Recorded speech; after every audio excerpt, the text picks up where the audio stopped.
Hello friends, welcome to my YouTube channel. Last video में हमने जो कवर किया था वो एचआरएस कैलकुलेशन से रिलेटेड था। आज हम जो डिस्कस करने जा रहे हैं वो इनकम फ्रॉम सैलरी से रिलेटेड है। सबसे पहले हम देख लेते हैं कि इनकम को हमने कितने पार्ट्स में डिवाइड किया है। तो देखिए, इनकम को हमने मेनली 5 हेड्स में डिवाइड किया है। सबसे पहले इनकम फ्रॉम सैलरी, उसके बाद इनकम फ्रॉम हाउस प्रॉपर्टी, उसके बाद profit and gains from business and profession, capital gains and then income from other sources. तो ये मेनली 5 हेड्स हैं जिससे हमें इनकम मिलती है। तो सबसे पहले जो है हम इनकम फ्रॉम सैलरी को देखेंगे, उसके बाद हाउस प्रॉपर्टी, फिर business and profession, capital gain and other sources. तो आज मैं आपको इनकम फ्रॉम सैलरी का थोड़ा सा बेसिक बताऊंगी, क्योंकि यदि आपको इसका बेसिक मालूम होगा उसके बाद ही आप इसे अच्छे से सॉल्व कर सकते हैं, अदरवाइज आपको प्रॉब्लम होगी। तो चलिए हम स्टार्ट करते हैं। ये देखिए, सबसे पहले आप इनकम फ्रॉम सैलरी का फॉर्मेट देखिए। उससे पहले मैं आपको प्रीवियस ईयर और असेसमेंट ईयर बताना चाहूंगी। प्रीवियस ईयर वो होता है जिस ईयर में हम इनकम को अर्न करते हैं, क्योंकि इनकम को अर्न करने के बाद ही टैक्स लगता है। तो सबसे पहले हम जिस ईयर में इनकम को अर्न करेंगे वो हमारा प्रीवियस ईयर कहलाएगा। उसके बाद असेसमेंट ईयर जो है वो जिस साल इनकम पर टैक्स लगाया जाता है उसे हम असेसमेंट ईयर कहते हैं।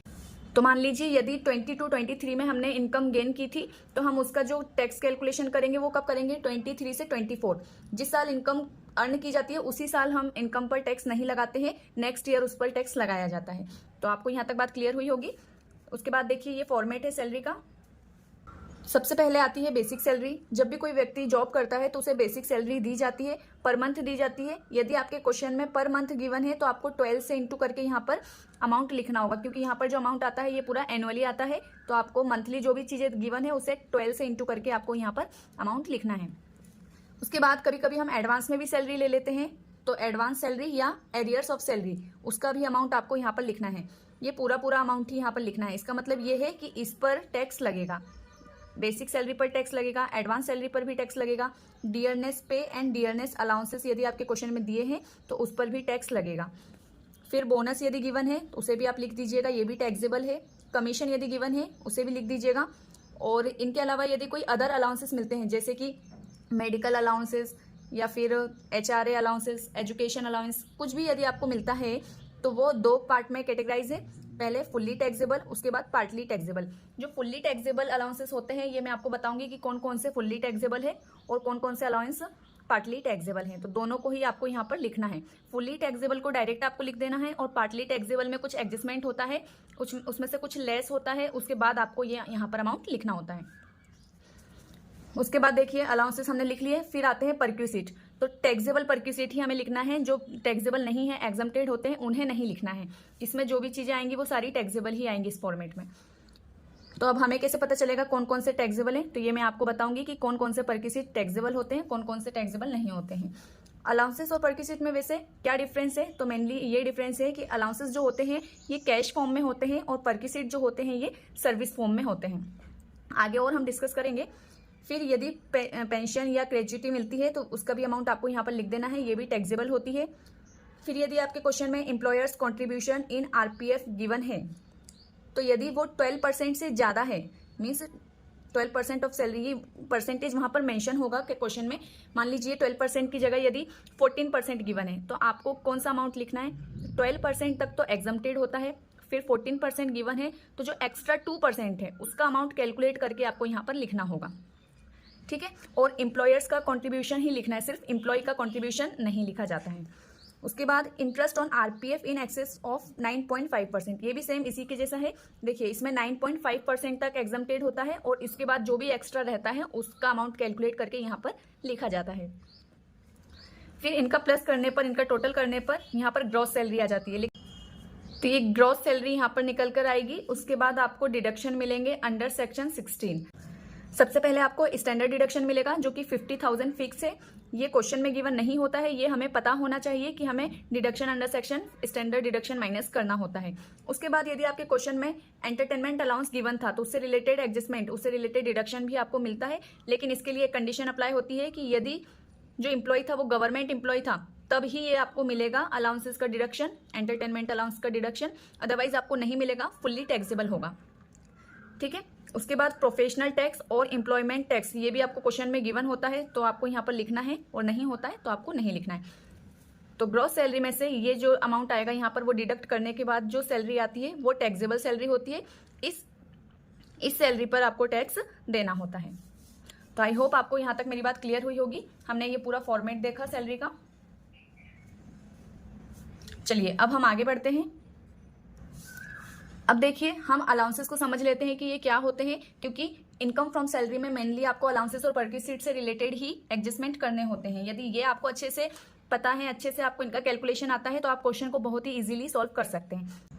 ये अलाउंसेस जो होते हैं ये कैश फॉर्म में दिए जाते हैं। एम्प्लॉयर अपने एम्प्लॉय को कैश फॉर्म में अलाउंसेस प्रोवाइड करता है। तो सबसे पहले इसे हमने 3 पार्ट्स में डिवाइड किया है। ये देखिए, fully taxable, partly taxable and fully exempted. तो फुल्ली टैक्सेबल कौन कौन से अलाउंसेस होते हैं ये देखिए। तो सबसे पहले आता है डियरनेस अलाउंसेस, उसके बाद medical allowance, servant allowance, warden allowance, family allowance, interim allowance, tiffin allowance, project allowance, overtime allowance and city compensatory allowance. ये टोटल 10 आपको यहाँ पर अलाउंस दिए गए हैं। इससे ज़्यादा भी होते हैं, लेकिन आपको मेन यही पता होना चाहिए। उसके बाद पार्टली टैक्सेबल, ये फुल्ली टैक्सेबल है। यदि आपको ये क्वेश्चन में दिख जाते हैं, ये 10 में से कोई से भी यदि आपको क्वेश्चन में दिख जाते हैं, तो आपको कुछ नहीं करना है, डायरेक्ट आपको वो पूरा अमाउंट लिख देना है। और यदि पार्टली टैक्सेबल अलाउंस इनमें से कोई सा भी दिखता है, तो आपको उसके लिए एडजस्टमेंट करना होता है, क्योंकि ये पार्टली टैक्सेबल होते हैं। मीन्स इसके कुछ पार्ट पर ही टैक्स लगता है, बाकी का एग्जम्प्टेड होता है। सबसे पहले आता है हाउस रेंट अलाउंस। इससे रिलेटेड ऑलरेडी मैं वीडियो बना चुकी हूँ। यदि आपने वो वीडियो नहीं देखी है तो आप देख लीजिएगा कि हाउस रेंट अलाउंस को कैसे कैलकुलेट किया जाता है, क्योंकि हाउस रेंट अलाउंस मेनली सभी क्वेश्चन में पूछा जाता है। उसके बाद आता है एंटरटेनमेंट अलाउंस। इसका भी कुछ पार्ट टैक्सेबल होता है, बाकी का एग्जम्प्टेड होता है। फिर आता है travelling allowance, daily allowance, helper allowance, convince allowance, children education allowance, hostel expenses allowance, transport allowance, uniform allowance, academic allowance, border area allowance, tribal area allowance and underground allowance. उसके बाद हिली एरिया अलाउंस। तो देखिए, इनमें से यदि आपको कोई से भी अलाउंस दिखते हैं तो सबसे पहले आपको क्या करना है, एडजस्टमेंट करना होगा। और इसका एडजस्टमेंट आपको पता होना चाहिए कि इसके लिए हमें क्या करना होता है। तो ये मैं आपको अभी बताऊंगी, नेक्स्ट वीडियो में कवर करेंगे। अभी आपको सिर्फ ये पता होना चाहिए कि कौन कौन से अलाउंस ऐसे होते हैं जिसमें एडजस्टमेंट की ज़रूरत है, और कौन कौन से हैं जो कि फुल्ली टैक्सेबल है, उसमें हमें कोई एडजस्टमेंट नहीं करना होता है। उसके बाद हम आते हैं फुल्ली एग्जम्प्टेड पर। तो यदि एम्प्लॉई यूएनए का एम्प्लॉय है, यूएनओ का एम्प्लॉय है, तो उसको मिलने वाले सभी अलाउंसेस क्या रहेंगे, एग्जम्प्टेड होंगे। यदि कोई गवर्नमेंट एम्प्लॉय है जो कि इंडिया का है, लेकिन वो इंडिया के बाहर रहता है और इंडिया के बाहर ही उसे ये सर्विसेज मिल रही हैं, तब भी ये फुल्ली एग्जम्प्टेड होगा। उसके बाद जो हाई कोर्ट और सुप्रीम कोर्ट के जजेस होते हैं, उनको मिलने वाले अलाउंसेस भी सभी टैक्सेबल नहीं होते हैं, एग्जम्प्टेड होते हैं। उसके बाद आता है मेंबर्स ऑफ यूपीएससी। यूपीएससी के जो भी मेंबर्स होते हैं या चेयरपर्सन होते हैं, उनको मिलने वाले अलाउंसेस भी एग्जम्प्टेड होते हैं। तो आई होप आपको यहाँ तक समझ में आया होगा कि हमने अलाउंसेस को मेनली 3 पार्ट्स में डिवाइड किया है, fully taxable, partly taxable, fully exempted. ये तीनों आपको पता होने चाहिए। मेन जो क्वेश्चन आते हैं वो फुल्ली टैक्सेबल और पार्टली टैक्सेबल से आते हैं, और इसमें से भी आपको मेन याद करने हैं, house rent allowance, entertainment, travelling, daily allowance, conveyance allowances, children education, hostel and transport. बस आपको इतना लर्न होना चाहिए। इसके अलावा आपको यहाँ से सारे ही करने हैं, और फुल्ली एग्जम्प्टेड से शायद ही कभी क्वेश्चन आता है, लेकिन फिर भी आप इसे एक बार देख लीजिएगा। तो इससे रिलेटेड क्या एडजस्टमेंट होते हैं ये मैं आपको बाद में बताऊंगी। उससे पहले हम थोड़ा सा परक्विजिट को भी देख लेते हैं।